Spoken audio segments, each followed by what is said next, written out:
Thank you, Julika.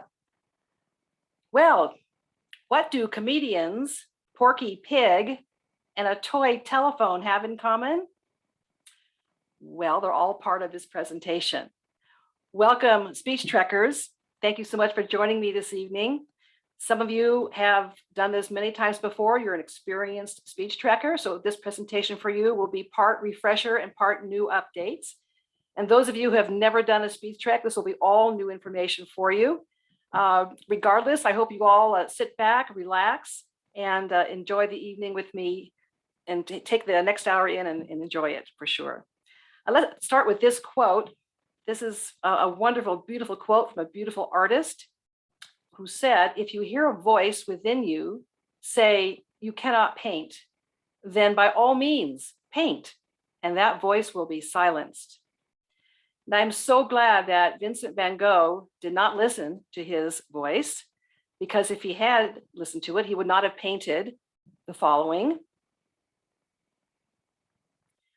And he would not have painted the next slide. And he would not have painted the third photo, or the third picture as well. However, what's not so relaxing, these are beautiful and relaxing, but what's not so relaxing is the art of public speaking. You know, it's the inner voice often of anxiety that people describe when they stand up to speak. And you can imagine how a young person feels that way, because I'm sure that many of you in the audience feel that way when you get up to speak in front of an audience. Jerry Seinfeld really nailed it on the head. There was this famous survey you probably have heard about people's greatest fears. And the number 2 fear was fear of death. And the number 1 fear, of course, fear of public speaking. So he nailed it when he said this means if you go to a funeral, you're better off in the casket than doing the eulogy. George Jessel said the same thing. You know, he took it back even further. He said, you know, the human brain starts working the moment you're born and never stops until you stand up to speak in public. And I know a lot of people can identify with that, but why is that? Why is that such a common fear? Well, we can take a look at one possible reason just by looking at the history of communication. We're going to take a 30-second stroll through history. And that might be one possible reason why people have this fear. So looking at the history of the cell phone, for example, you know, my sister, when she was young, when she was 6, you also recognize this phone, it's a cell phone. Your children, your grandchildren, I'm sure have this. However, when I was a kid, when I was 6, this was my telephone. And when my father was 6, this was his telephone. And so there, thank you. Yes, that was his telephone. Okay, so another perspective to really kind of punch this point home. Let's look at communication just through the ages to give us an idea of why we feel a little bit stressed today when we're speaking in public. When you look at this, you immediately see that, gosh, it took hundreds of thousands of years to go from speech to writing. And then it took thousands of years, several thousand years to go from writing to printing. But then it only took about 500 years to go to telecommunication, the telephone, and then only, gosh, less than a century, about 70 years to go what we call the space age, commonly known as the space age. And then just a decade and a half to get to what we now know as the information age, and the web browser, believe it or not, was invented in 1995. Well, since then, you can take a look at what has happened. And we're all familiar with Google and Facebook and Gmail and YouTube and Twitter and iPhone and Pinterest and TikTok and so forth and so on. In fact, that famous phrase was, there's an app for that. But what's interesting to me about this is that it wasn't centuries or decades or even years. I mean, you can see it was sometimes in the same year. It was actually months for each of these technological developments to take place. And so it's no wonder that people are feeling a little bit stressed in their communication. So what's the result of all this? What is the result of all this? Next slide, please. This is the result for our young people too. Not just young people though. I'm sure you can identify with communicating with your thumbs. But we really believe in SpeechTrek that great speeches still matter. And if you want to get an example, if you really want to see some great speeches, just take a look at John Lewis's funeral. John Lewis, of course, was an icon, civil rights icon. We lost him last year. And the person who covered his funeral was speaking in this quote about the kind of inspirational, motivational, deeply felt speeches, and said it was like a drought, a reminder of the unique and necessary artistry of the spoken word. Well, you know, SpeechTrek agrees with this. SpeechTrek thinks it's very, very important. So let's just tell you exactly what is it. For those of you who don't know, SpeechTrek is an annual speech contest for high school students. High school students means 9th grade through 12th grade. We're in our 16th year, believe it or not, and to date, we've given out over $50,000 in prize monies. And there is our mission to promote understanding and communication of gender equity issues, okay, among high school students with their preparation of original speeches. Now, we are often asked, how do we come up with the topics? How are topics chosen? Well, for one thing, they have to be mission-based. They have to check a lot of boxes too, of course. They have to be relevant, they have to be timely, and they have to be meaningful to high school students. So we look at a variety of possible topics. We have a SpeechTrek committee that reviews those possible topics, and we submit those possibilities to the AAUW Board of Directors. They approve the topic, and off we go. Now, the hard part about choosing a topic, not only is it timely and relevant and mission-based, but it has to be announced almost a year ahead of time.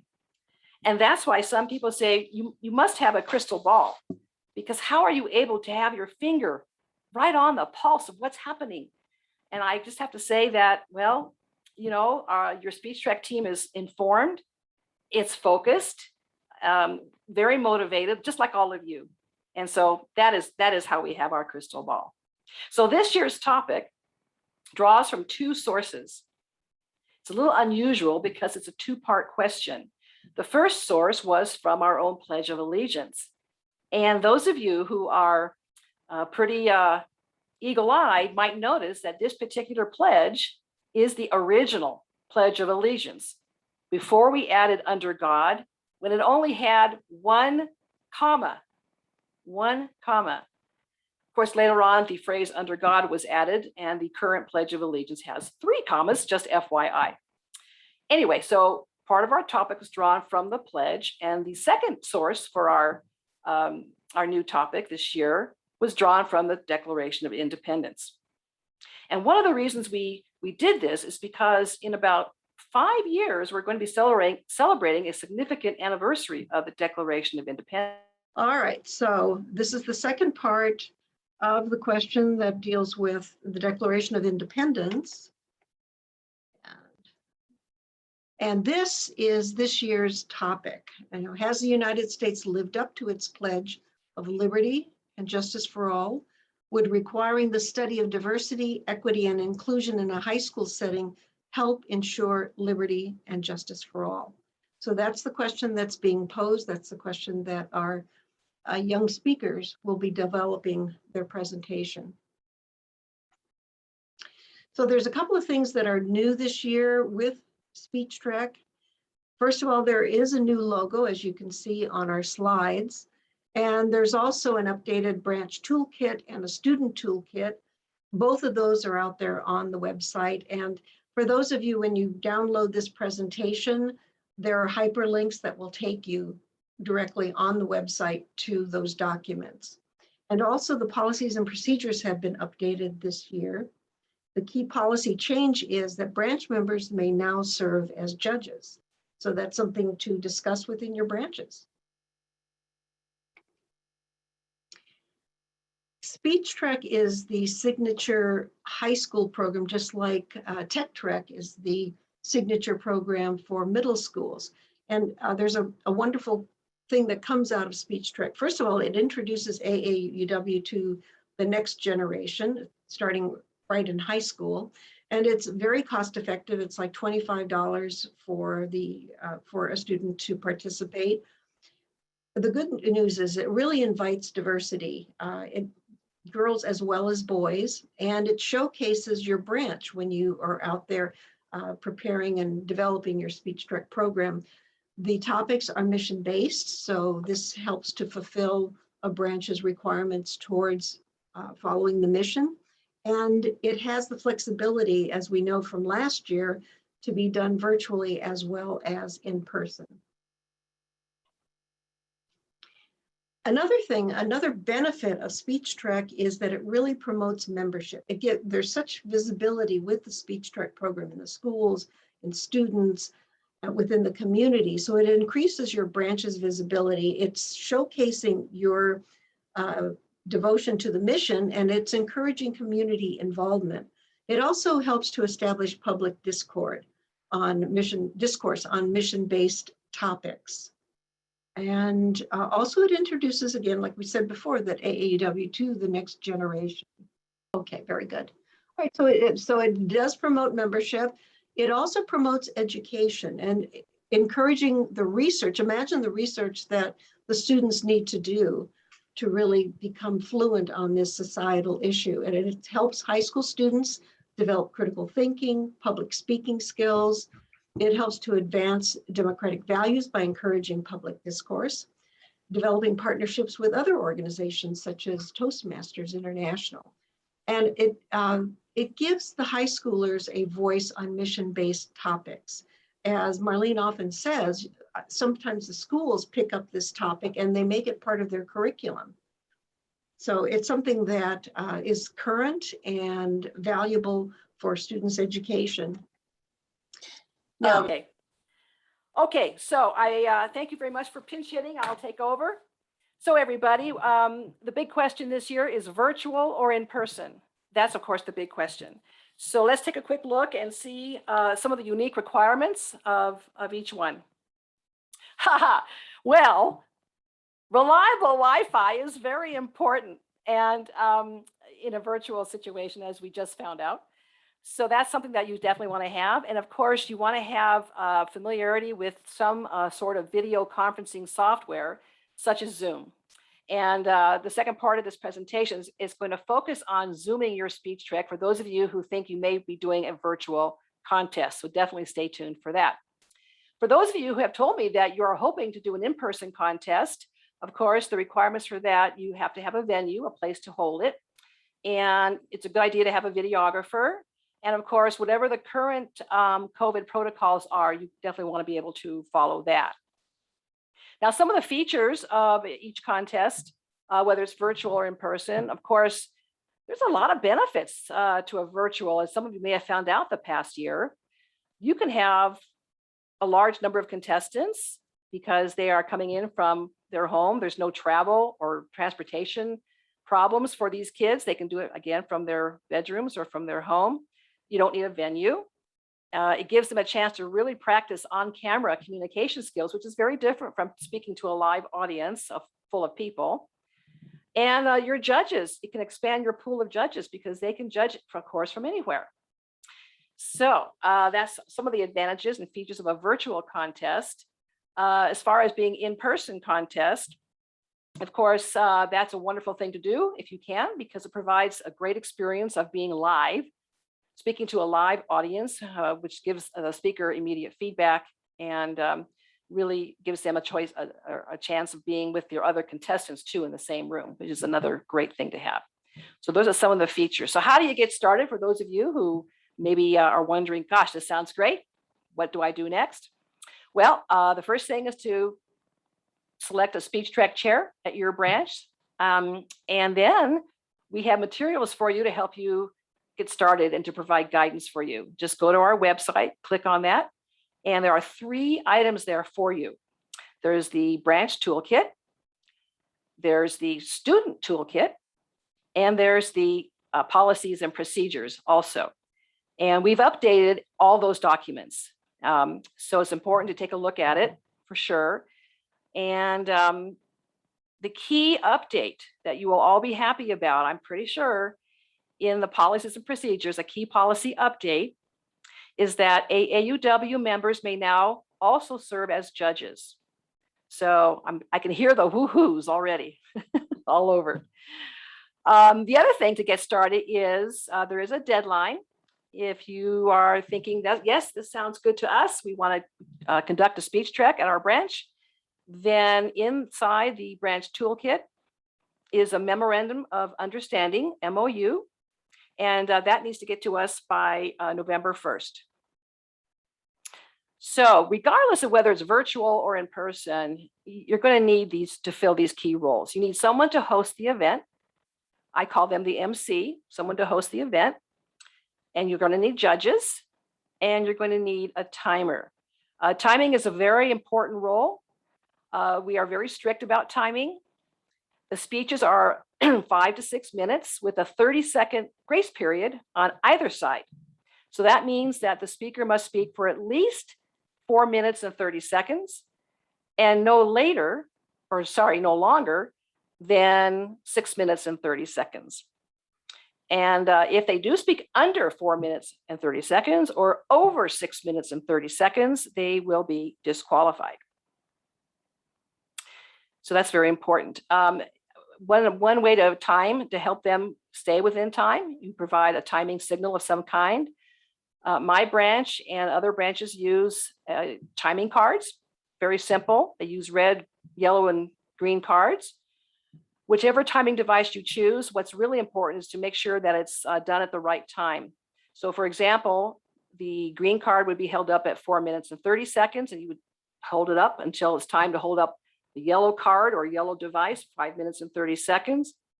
And then 30 seconds later, you hold up the red card at 6 minutes, and they know when they see this, because you're going to tell them, they know when they see a red card that they have 30 seconds to wrap it up. Okay, so that's a great tool for them to have. And if there are timing violations, of course, you would let what I call the chief judge know, and that he will let the MC know, and the MC would simply say, there's been one disqualification due to time, and that's it. This is all in your branch toolkit, by the way, not to worry. Okay, so before the contest, we got questions about how do you get contestants and how do you get judges? So we're going to make sure we address that. So contest officials, as we said, you need that. I have on their ballot counter. A ballot counter is someone in an in-person contest who would run around and collect the ballots from your judges. Of course, you need contestants. If it's in person, you need an audience. If it's in person, you would need that venue and videographer. Money-wise, all you need is $25. That's your entry fee that would accompany your first place winner when you send in that link to me. And of course, it'd be nice to have prizes for your winners. Someone asked already, what kind of prizes, should we have? Well, that's up to the discretion of the branch. Some branches give cash prizes, some give certificates. If you were to give a cash prize, a typical amount could be, $100 for first place, $50 for second. If you have third place, $25. I mean, it really is up to your budget and your branch, what kind of prizes you want to offer. Okay, so how do you recruit judges? Well, it's a great thing to draw from your community. There's many different ways to do it. It's other organizations you may belong to, your city council, your librarian, local businesses, other women's organizations, you name it. Retired educators make great judges. And if you're doing a virtual contest, they can be anywhere geographically, which is a real help when you're recruiting judges. And remember that starting with this contest, AAUW members may serve as judges too, but we do urge you and we encourage you to have a mix.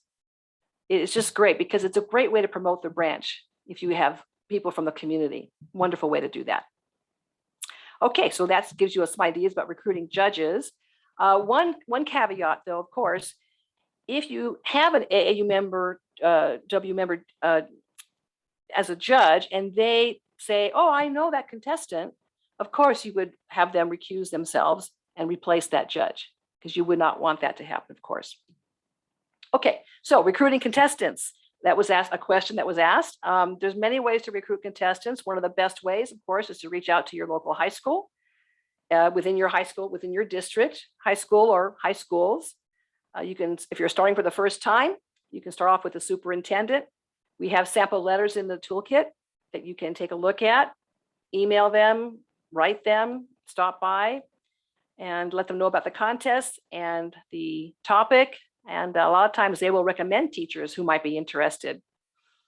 The school principals also would be interested in knowing about this, and they can often point you in the right direction of teachers who would be very interested, and so forth.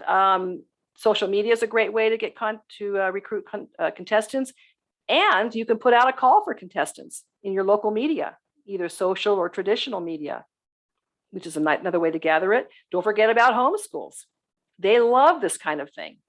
It fits into their curriculum. They really enjoy it. There's also extracurricular groups you can take a look at. Future Business Leaders of America, Junior Achievement, ROTCs, scouting organizations. I mean, there's just really no end of ways to get contestants. And I really encourage you to work with your local high school. And I think that would be a super, especially, and once you have this in place, it becomes easier every year. All right, so couple of things to keep in mind. There are 2 mandatory forms for the branch, and there are 2 mandatory forms for the contestant. For the branch, as I said earlier, your MOU is due November 1st, and that's all in your branch toolkit. And we definitely have to have that on file so we know which branches are participating. The other mandatory form is the notice of winner. That's also in your branch toolkit. And that deadline is March 1st. That notice of winner is, you'll see there's one form in there for their name and their YouTube link. And that's when you send in the $25 check.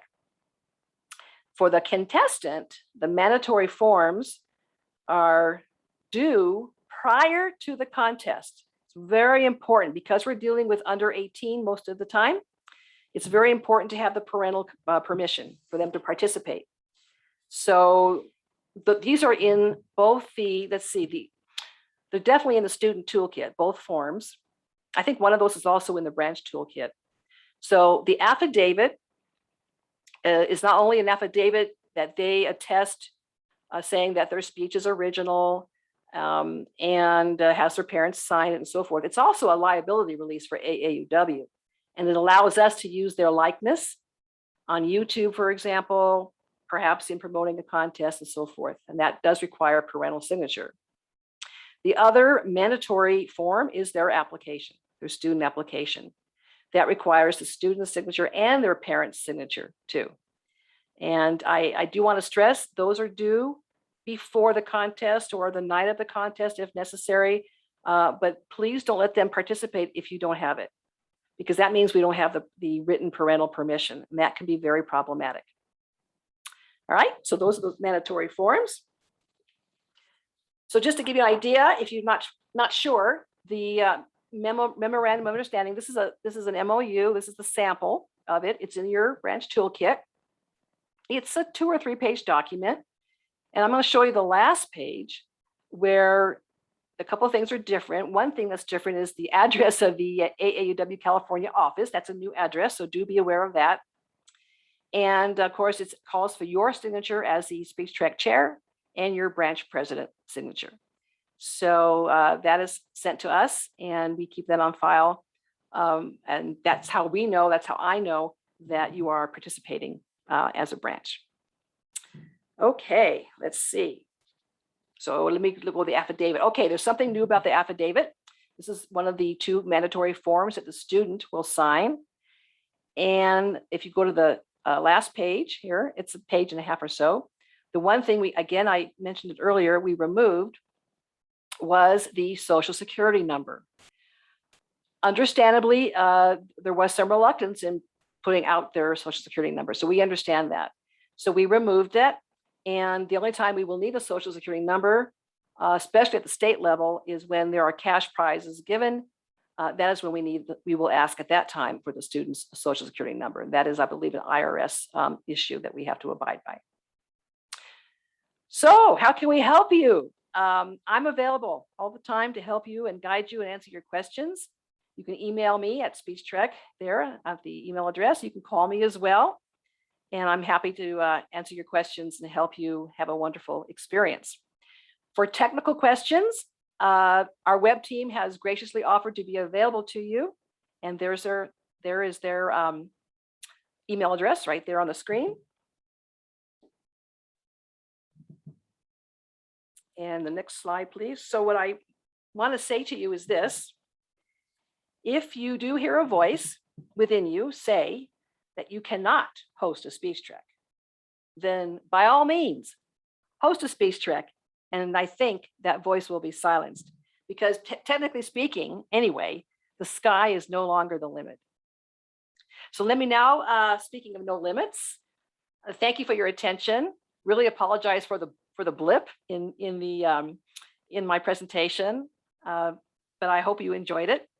And please help me welcome AAUW California Webmaster and President-elect for 2021-2022. Excuse me, Marlene. I think Yes. we're going to open up for questions now. Oh, I'm sorry. Yes, Yeah, sure. we're just going to have a quick question and answer so we'll hear from Randa Blending right now. Sure, go for it. Okay, you have 5 questions here. Can a foreign exchange student who's also attending high school apply to be a participant in the speech trek? Yes. Thank you. I'm going to hold the longest one for the last because it's rather lengthy. Can you give us practical tips as to how to help the student in terms of coaching, but carefully not giving them words? The speech contest analysis should be the students, not the adult coaches. Correct.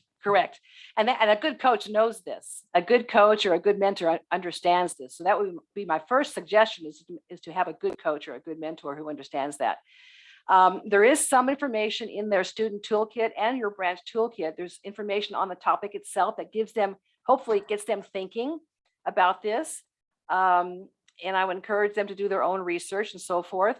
So really the role, in my view, of a coach or a mentor is to listen to what they're developing, what they're writing, and give them feedback. But of course, no, not to write it for them. Absolutely not. But to have them, maybe give them things to think about, perhaps help them with some grammar if that's an issue, that kind of thing. Give them feedback like you would with any speaker. Okay, thank you.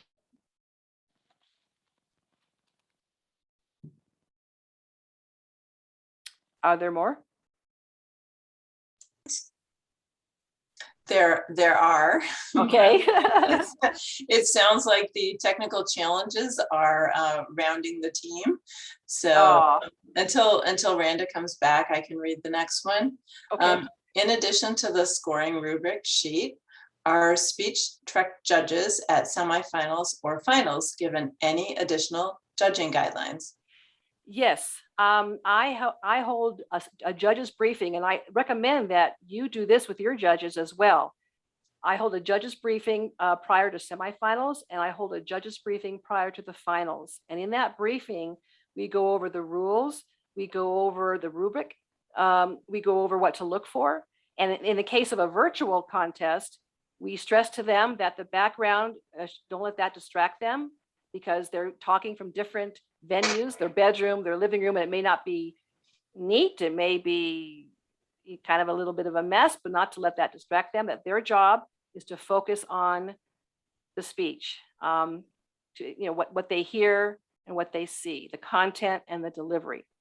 So yes, we go over all those things, answer questions, and we make sure that our judges are prepared. And I recommend that you do this with your own judges as well.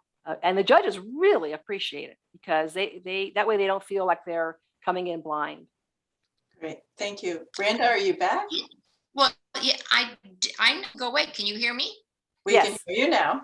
Okay, if the student is 18, does that student still need a parent's signature? No. Okay, A thank you. minor is under 18. The minor, yes, to my knowledge, 18 is of legal age. Okay, and then the last question, why is the proposition or the topic this year so wordy? In any speech contest in which I've been involved, a proposition is one clear, persuasive, I'll get it out, sentence. It goes on and asks more questions, but I think you're ready to talk to the answer. Why is it so wordy? Yes, it is a two-part sentence.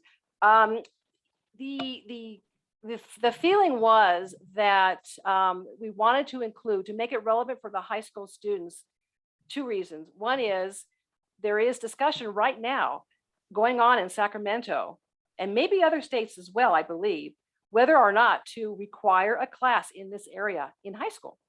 And so it was very timely to include that with it. So, I mean, yes, it's a little wordy. It's two parts. This whole idea about DEI and diversity, equity, and inclusion seemed to fall right in with the Pledge of Allegiance and the anniversary coming up with the Declaration of Independence. I mean, it just all seemed to gel together. And it is a little bit wordy, but it's not a debate. I mean, a proposition is usually used in a debate setting, just a speech topic. And I'm looking forward to hearing what the students have to say. But thank you. I understand what you're saying. And that was the final question of this segment. Okay, great. And then there were other questions too that I think I answered offline, but I can also review those too if we have time. Okay, all right. Thank you so much, Marlene. We'll turn it over to Sandy. And Sandy, I'm going to advance the slide for you. Thank you. Thank you. And let's hope that our technical issues are resolved for the Sorry, evening. Yeah, I'm I'm- gonna undo my video here. Yeah, Okay. for some reason, my slides are going backwards. Just go figure. All right. Turn around. Yeah. All right. Yay. All right. Now we're cooking. All right. So Sandy, Right, do you okay. want me to advance your slides or are you going to do it? I can't since it's your presentation, so I will, you can advance them. So I'm going to talk a little bit tonight about how to hold a speech competition on Zoom. I think that many of the participants have already done this, or many of the participants this evening have already done a Zoom competition, but in case you haven't, I wanted to go over a couple of the details. So let's first talk about, you may have a variety of Zoom experiences. So some of you may have not done any Zoom at all. Some of you may have done a lot of Zoom. So we have some materials on our website and they're under the category of tech tools. If you go to California and then tech tools, you'll see two presentations, one on basic Zooming and one on advanced Zooming. I would suggest that you watch those. Although Zoom itself, if you start the Zoom process and go to their resources, they have some fantastic videos that talk about how to set up Zoom and how to Zoom in general. So those are some things that are just kind of basics, and I'm going to limit my conversation to Zoom since that is the primary mechanism that we in AAUW California have been using over the past year to communicate in a virtual way. So you might want to know what's different between a virtual contest and a live contest. There are several things that are the same. So you're going to recruit your participants the same, and you're going to have your same contest rules as Marlene has already described. But there are some differences in the way that you manage the event itself. So you have to consider how you want to manage the participants, and that includes your students, your judges, and you probably want to have a little bit of a technical team. And you can see this evening, we have a little technical team to try to fill in where things we think are going to go well, don't go so well. So we've all worked before this session so that we can try to minimize that impact to you as a viewer. You also need to think about how you're going to communicate with your judge. Oops, you can go back one. Not quite there. You can also think about how you're going to communicate with your judges. So in the past, you might have been in a room together. You might walk up to them and take their scoring document and take it to the back and do all of your scoring. That's not really possible when you're doing this virtually. And then you also have to think about your video. And actually, I think the video using Zoom is much easier than having to contend with having a camera or a phone and a microphone and trying to capture the sound adequately across a stage, or if you have that equipment in the audience and you have people on stage, that can be a little bit more challenging. The biggest thing you need to think about is to practice.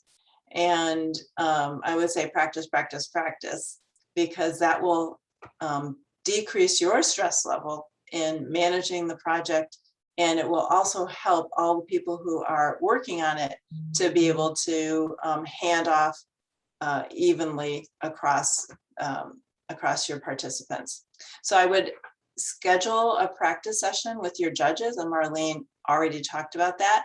And I would also schedule a practice session with your technology team, the people who are going to be behind the scenes trying to manage the technology. So you're also going to have to consider about how to manage the room. And when I think about the room is a little bit different virtually than it is when you're physically in the same space. So all of us are in the room right now. And some of the changes that you might want to think about or you need to consider is your students. So different competitions are managed differently. I've heard some competitions allow all the students to watch the previous and the subsequent speakers. I have heard other ones that only allow that student to come in when they're giving their presentation. So you need to think about how your contest usually runs and how you want it to run in this scenario. So you could keep them in the waiting room so that they don't view other participants, or you could let them join all together. In either case, you want to have their videos and their microphones off when they're not performing, much like you would have your video and microphone off for just viewers of the presentation or the contest. And then you need to think about your judges. So do you want them to be anonymous? As you can see on my screen, it has my name on it. It has Sandy Gabe at the bottom. You could have it say Judge 1, Judge 2, Judge 3, and you could have them turn their video off if you want them to be anonymous. And you need to remember to do that before the students arrive. The other part of managing the room is the technical support. So Marlene talked about a timekeeper. There are strategies to do that online. The timekeeper might keep their video on and mute their audio and then put a colored paper up in front of their camera to designate the times that Marlene was talking about. You might want to use your phone to time so that you can keep track of that. The room manager, or however you want to call them, might be responsible for letting students and judges and the audience into the room at the right time. And then your chief judge needs to figure out, or you need to figure out, how they're going to receive their scores from the other judges, how they're going to identify the winner and convey that winner information to the MC. So let's talk a little bit more about the judges in particular. So there are many ways to do this. You could make it really complicated and have a scoring sheet that everybody had access to on Google Docs and everybody fills it out, and then ultimately somebody can pick those winning scores from the bottom. Or you could do it much more low key and just have everybody have a physical score sheet that they use at their own desk and that they communicate to the chief judge. One thing to consider is that using chat can be kind of risky. Sometimes we chat with the wrong people and we chat with everybody. And if you're chatting your scores to everybody, your whole audience will see that. So you might want to use texting to get that information to the chief judge, or use an online form. And remember, you're still going to have an activity during that lull when the scores are being tallied. So most of us have had in the past some activity for the students to talk about their background or their experience as the scores are tallied. You're still going to have that happen because there still is time that is necessary for the judges to do that. So let's talk a little bit about recording the event. And I'm gonna complete this slide, and then Julika is gonna let me share, and you can use the slides that you have downloaded and I'll talk through them, but I wanna do some actual online stuff to show you. So my first recommendation is that you record to the cloud. Some people have had multiple people record, which is fine. You know, as a backup, so that your cloud recording doesn't work, you have somebody else who's recorded to their local desktop. That's absolutely fine. but you probably want to record to the cloud. And the reason for that is the speaker view is much better. One of the things that you don't know at the beginning of the competition is who's going to win. And so you could end up with this very long video of all of your participants and then have to narrow it down to the winner. The easier thing to do is to stop the recording between speakers. And this will generate an individual recording for each speaker. And then you can go online to Zoom and just download your winning speech. And then you're ultimately going to upload your recording to YouTube and share that URL with Marlene. And she talked about the form you have to fill out. You're going to give her the URL so that she can share that with the judges who are going to do the next level of recording or of judging.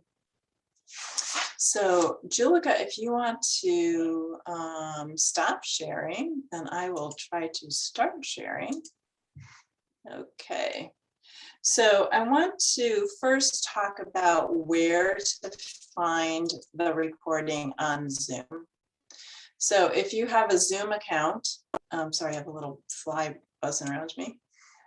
If you go to your account and on the left-hand side, you'll see a pretty obvious thing, my recordings. And under here, you can see the files that you have access to. If you don't see the file that you're looking for, you might need to change the date. So you might want to look back or forward and you can change the date up here. And then if you go to that report, you can download it. So if you have multiple speakers, it will say 1, 2, 3, 4 recording. And if you know what recording your winning speech is, then you can do that and you can download it. And when you download it, there are two options. If you just download here, it's going to download the speaker view. It depends on how you have it set up, but typically speaker view, gallery view, audio only, and your chat file. And you really don't need all of those things. Speaker view is the one that you're going to want. And if you highlight that and go to this little down arrow key, it will download it and it will go into your download folder. So you do need to know where that is. Then the next step is uploading it to YouTube.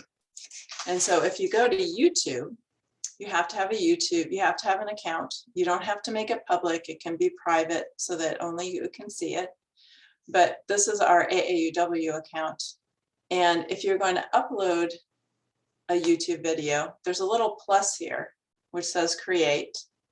And if you click on that, it'll give you the option to upload a video. And that's what you want to do. You want to upload your video.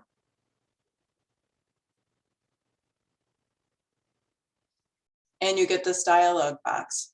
And you can go to select files, which will take you to typical file manager. Or if you already have it open, you've downloaded it, sometimes they appear down here at the bottom of your screen. You can just drag and drop that up here. And then that will upload it into YouTube. And then once you're done, it'll give you a URL and then you can share that with Marlene. Okay. And there may be some question about some Zoom settings to consider. So you might want to consider enabling the waiting room on Zoom. And so your settings are here. And my internet access is pretty slow. So you might want to consider turning the waiting room on. That gives you control over when people enter the session. So if you have decided that you don't want your presenters or your students to be admitted until they're speaking, you would want to turn your waiting room on. So that, and this is the default. So you want to turn that on. You might want to also consider setting up registration so that you know who is going to attend.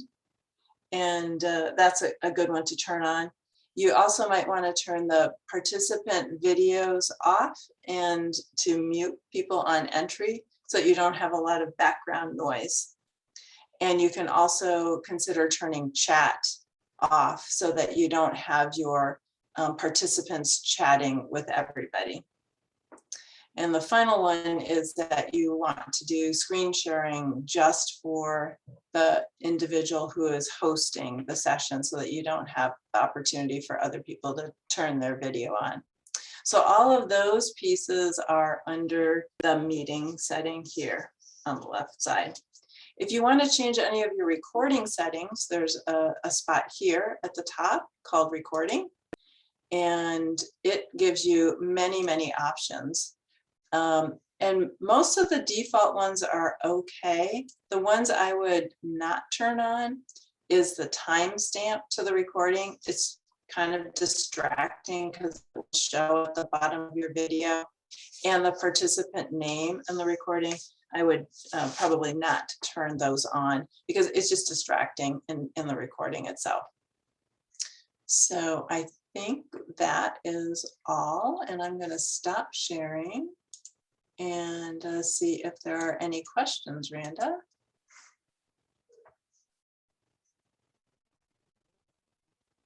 All right. So I see a couple of questions. Oh, okay. So one of the questions, Michelle, I meant to mention this on looking at previous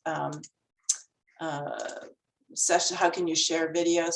If you go to the YouTube and if you type in AAUW California, you will see all of these different videos that we have. Look, let's see this AAW California.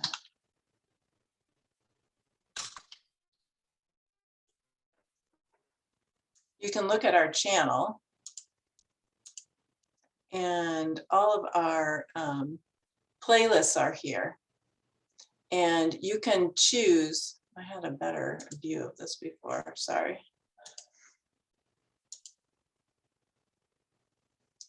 If you search for AAW California, you'll see something like this. And under Speech Trek are the previous videos. We haven't loaded up last year's videos, but you can look at any of these videos. If you go to this channel, you could share with your, I'm going to stop this. You can share previous videos so that they get a sense of what they're going to be looking at. That's where I would go.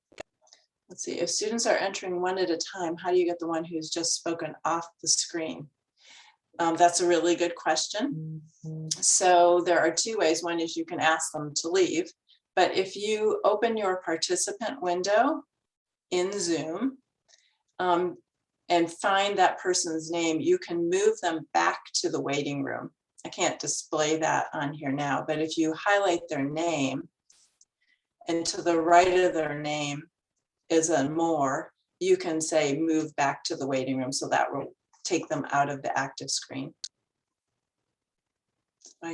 Looks like those are the only two questions. So Marlene, do you want to come back on and say goodbye? Yeah, I just want to thank everybody for coming, and I'm very excited about this year's Speech Trek, and I know that some contests may be virtual and some may be in person. It's still a challenging time, but I know that we can rise up and meet it. So thank you again for coming, and look forward to all your MOUs. And thank you, Sandy and Marlene, for doing this webinar. Just really informative. All right. Thank You're you. welcome. My pleasure. And good night.